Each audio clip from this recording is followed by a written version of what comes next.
Voilà. Nous avons sur ce plateau. Mais aujourd'hui, c'est la journée mondiale des missionnaires. De l'alimentation, des missionnaires, du pain également. Voilà. Aujourd'hui, le monde célèbre beaucoup de choses à la fois. Nous allons parler d'alimentation un peu plus tard, mais puisque c'est également la journée mondiale des missionnaires, eh bien nous avons un missionnaire ici sur le plateau. Le pasteur André Mbouechi. Bonjour, qui est l'un de nos invités. Bonjour, Madame Gisèle. Bonjour, pasteur. Bonjour, Dieudonné. Voilà.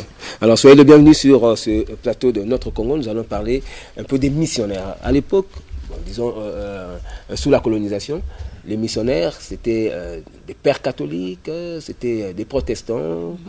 Et tous, nous avons vécu leurs œuvres ici au pays. Et leurs œuvres continuent à parler jusqu'à aujourd'hui.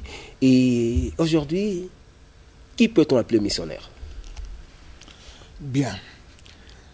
D'abord, le mot mission signifie une tâche révolue à une personne temporairement et qu'il peut exécuter aussi dans un espace bien défini. Et un missionnaire, tel que la Bible nous l'enseigne, c'est quelqu'un qui participe à l'œuvre de bienfaisance en répandant l'évangile. Mais à l'origine de cette journée, de la journée mondiale d'évangélisation des missionnaires, il y a eu un pape qui avait décrété cette journée. C'était en 1926, le pape Pie XI, qui était à l'origine, qui avait décrété, qui avait créé cette journée pour qu'on puisse célébrer la journée mondiale des missionnaires. Mais il n'était pas l'émanation même de cette idée, parce que c'était l'idée qui était inspirée par le Seigneur à une jeune fille du nom de Pauline Jaricot, vers 1799. Cette jeune fille de 17 ans, dont le père était un richissime industriel, avait réuni ses amis, ses ouvrières, des ouvrières de son père qui travaillaient dans les usines de son père, et les a incités à pouvoir mettre de côté 1 sou par semaine pour pouvoir aider les gens qui étaient dans les besoins.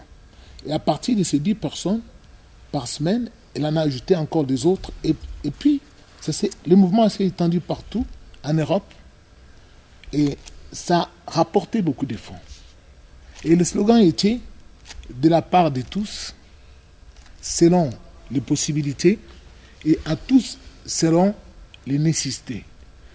Et le pape, voyant que cette journée devenait vraiment en vogue, a pris l'idée de créer cette journée mondiale des missionnaires pour pouvoir soutenir l'œuvre d'évangélisation en envoyant des missionnaires apportant les aides aux gens qui étaient dans les besoins, parfois qui étaient décimés par la peste. Et cette idée, c'est une idée que Dieu a donnée aux apôtres du Seigneur Jésus-Christ, à la personne de l'apôtre Paul. Parce que c'est lui qui avait commencé les collectes dans les églises de Corinthe, en Achaïe, par-ci, par-là, où il rassemblait des dons et qu'il apportait aux gens qui étaient dans les besoins à Jérusalem. Mais, de nos jours, si nous faisons la comparaison avec le temps passé, bien au départ de ces idées, nous constatons qu'il y a maintenant des dérives. Des dérives pourquoi? Parce que les serviteurs de Dieu, qui sont mandatés comme des missionnaires de la part de Dieu pour apporter, faire l'œuvre de bienfaisance vis-à-vis des gens qui sont des déshérités de la terre, se sont accaparés eux-mêmes de toutes les collectes. Si bien que quand les gens font des collectes, ce sont des pasteurs qui deviennent de plus en plus riches. Ils ont tout. Ils prennent pour eux-mêmes les bâtiments, ils écrivent leurs noms, ça devient des propriétés de leur famille, Mais ça, c'est pour, là, c'est pour des pasteurs des églises dites de réveil, mais pour des églises traditionnelles. Ce sont telles que des églises bien organisées. Quand on parle, j'ai évoqué tout à l'heure les prêtres catholiques, des pasteurs protestants, des églises traditionnelles, c'est-à-dire églises catholiques, protestantes, kimbanguistes, et là, ce sont des églises appartenant aux communautés bien précises. Et tout ce que ces églises-là amassent comme dons, comme richesse et tout ça est mis à la disposition des communautés, contrairement à ce que vous déplorez, en rapport avec les actuels missionnaires provenant des églises dites de réveil. Il n'y a pas que les églises de réveil qui ont fait des dérives, même les églises dites traditionnelles. Nous remarquons même que les missions qui ont été fondées par les premiers missionnaires venus de l'Amérique, de l'Angleterre, d'Écosse, par-ci, par-là, ces missions sont déjà tombées en ruine. Beaucoup d'hôpitaux sont déjà délabrés. Pourquoi? Parce que les gens qui les ont remplacés, lorsqu'ils recevaient des dons, venant soit des fondateurs de ces missions-là, ils détournaient ces dons pour leurs propres intérêts. Allez voir beaucoup d'écoles qui ont été implantées par les missionnaires. Il y en a qui sont déjà détruites. Pourquoi? Parce qu'il n'y a pas eu cet esprit bien suivi selon que le Seigneur avait inspiré à ses serviteurs qui sont arrivés bien avant nous. Vous voyez, bien aimés du Seigneur, j'ai dit ces choses avec amertume dans le cœur. Mais évidemment, on comprend. Oui. Pourquoi? Parce que même ces églises du réveil, des serviteurs de Dieu, les pasteurs qui sont arrivés aujourd'hui, moi aussi j'en fais partie. Nous devons savoir que le Christ ne change pas. De la même façon qu'il avait inspiré aux églises dites traditionnelles, nous qui sommes arrivés aujourd'hui, nous devons revenir à cet esprit-là pour que le Seigneur soit avec nous. Beaucoup, non seulement au Congo, beaucoup de serviteurs de Dieu à travers le monde, aujourd'hui, ils sont immensément riches. Ils vont vous dire, collectons des fonds pour que nous puissions faire une œuvre communautaire, pour aider les nécessités. Mais une fois que l'œuvre est achevée, ils s'accaparent de tout ça. Collectons des fonds, achetons des chaînes de télévision, une chaîne de télévision. Quand ça termine, ça devient pour lui et pour sa famille. Collectons des fonds, bâtissons un temple. Quand ça termine, ça devient pour sa famille. Alors, pasteur, même une école, pareil aussi. Selon vous, oui. Quelles sont les causes de cette dérive? C'est parce qu'il y a eu des faux qui n'ont pas été mandatés, des faux missionnaires qui n'ont pas été mandatés par le Seigneur. Parce que vous voyez... Des faux prophètes de la nation. Des faux missionnaires, des faux prophètes. Parce que même un apôtre, c'est toujours un missionnaire. Quand tu reçois l'apostolat du Seigneur, tu es toujours un missionnaire. Donc, tous ces gens-là qui sont arrivés dans l'œuvre de Dieu, attirés par la part du gain pour s'enrichir, au détriment du peuple de Dieu, ne sont pas des vrais missionnaires. Ce sont des faux missionnaires. Vous les voyez, et là où ils sont, le Christ n'est plus. Alors, c'est pour cela, le Seigneur condamne cette façon de s'enrichir d'une façon exorbitante au détriment des peuples qui collectent tous ces fonds-là. Vous allez me poser, mais vous aussi, vous avez fait pareil peut-être. Mais moi, je n'ai pas fait cela. Je ne le ferai même pas. Parce que tout ce que je construis au nom du Seigneur, je donne ça au peuple de Dieu. Que ce soit les bâtiments, que ce soit tout. Même la musique, j'avais distribué des albums ici. Si.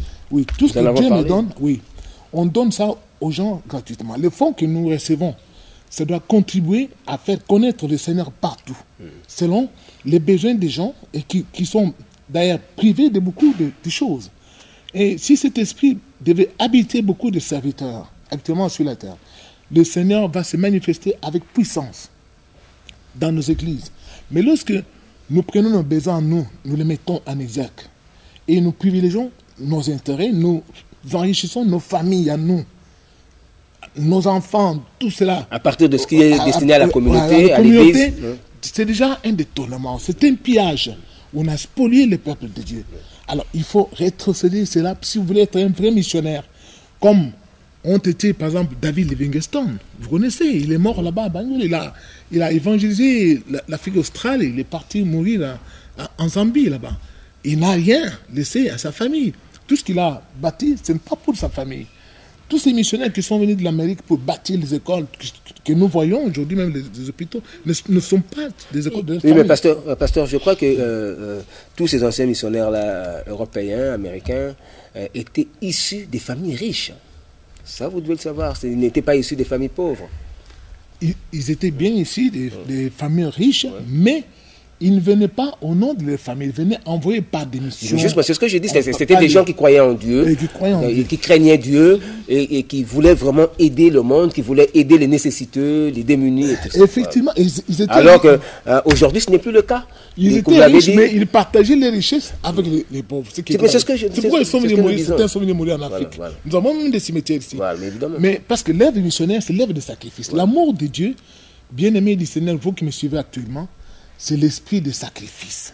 Christ lui-même est venu sacrifier pour nous. Quand vous venez à l'œuvre de Dieu, vous devez vous sacrifier, avoir cet esprit de sacrifice. Non pas chercher toujours à gagner, puis, au détriment des autres. Vous devenez de plus en plus riche, vous avez tout, et les autres sont démunis. Ça, ce n'est pas le Christ. Actuellement, à Kinshasa, nous assistons au phénomène pasteur-patron. Vous faites pasteur, vous n'avez pas de conseillers, vous menez vos propres efforts. Une fois arrivé là où vous êtes, alors vous n'avez besoin de personne. Raison pour laquelle... C'est pourquoi, quand vous voyez un pasteur-patron, il est sans Dieu.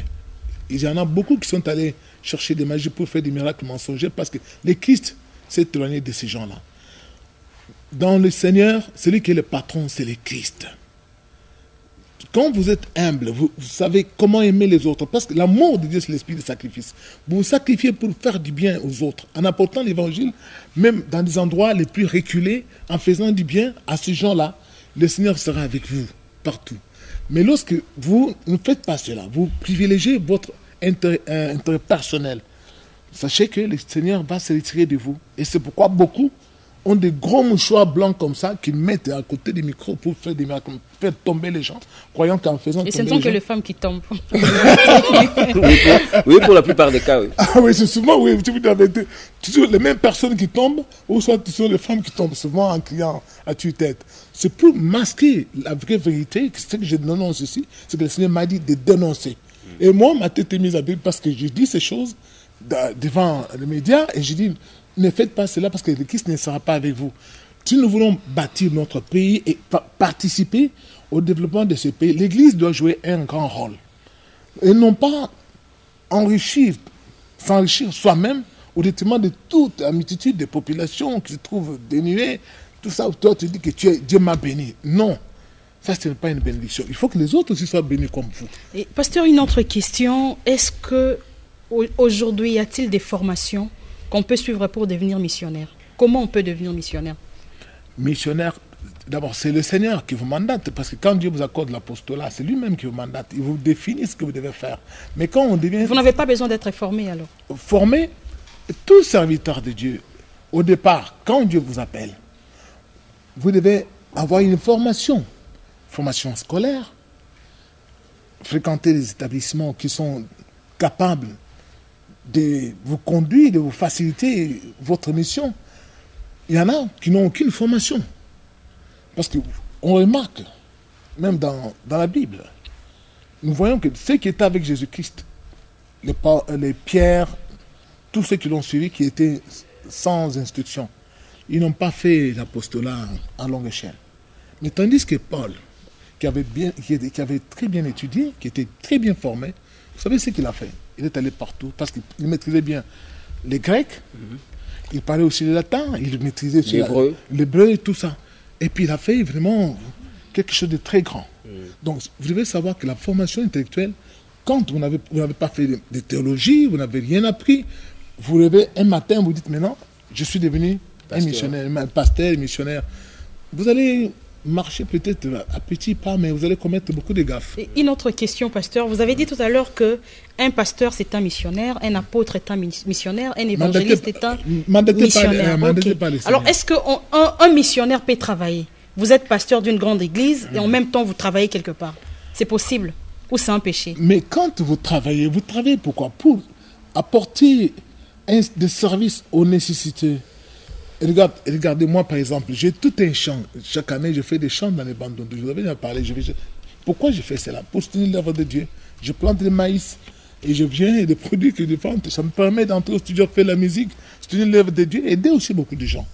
Alors quand vous avez la possibilité de travailler quelque part pour soutenir l'œuvre de Dieu, faites-le. Ça ne signifie pas que celui qui travaille commet un péché. Ce n'est pas un péché. Dieu nous a envoyés sur la terre pour travailler et manger à la sueur de notre front. Donc quand vous faites aussi l'évangélisation et que Dieu vous bénit, vous n'allez pas refuser parce que Dieu vous a béni. Mais si Dieu ne vous a pas béni quand vous avez évangélisé et qu'il vous a dit d'aller travailler quelque part, faites-le. Ça vient toujours du Seigneur. Donc il ne faut pas limiter le Seigneur. Alors, pasteur, nous allons terminer. Un petit mot à tous les pasteurs qui nous suivent, à tous les hommes de Dieu qui nous suivent. C'est votre journée. Est-ce qu'il est prévu quelque chose en rapport avec la journée des missionnaires? La journée des missionnaires. Le mot de la fin, ce que je peux dire, c'est quoi? Rendez au peuple de Dieu tous les biens que vous avez pris. Les temples, les chaînes de télévision, tout ce que vous détenez en votre nom, rendez-les au peuple de Dieu. Enrichissez le peuple de Dieu qui vous suit depuis des années. Celui qui ne fera pas cela, il ne va pas entrer au ciel. Même s'il meurt, on pleure, on fait beaucoup d'obsèques qui sont vraiment côté, on dit il est allé au ciel. Il n'est pas allé au ciel. Parce que le Christ a dit, il sera difficile à un riche d'entrer dans son royaume et plus facile à un chameau de traverser par le trou d'une aiguille. Pourquoi il a dit cela? Parce que quand vous avez beaucoup de richesses et que vous laissez les gens dans la misère, Dieu ne sera pas tendre avec vous. Voilà le message que Dieu vous apporte. Merci beaucoup, pasteur. Merci d'être venu. Donc, nous vous rappelons, chers téléspectateurs, que nous venons de recevoir le pasteur André Mwesh à l'occasion de la Journée mondiale des missionnaires. Et il vient donc d'exhorter ses collègues à travailler pour la communauté et non pour leurs propres intérêts égoïstes. Et ce qui est destiné à la communauté doit lui être octroyé. Il ne faut jamais s'enrichir sur le dos des fidèles.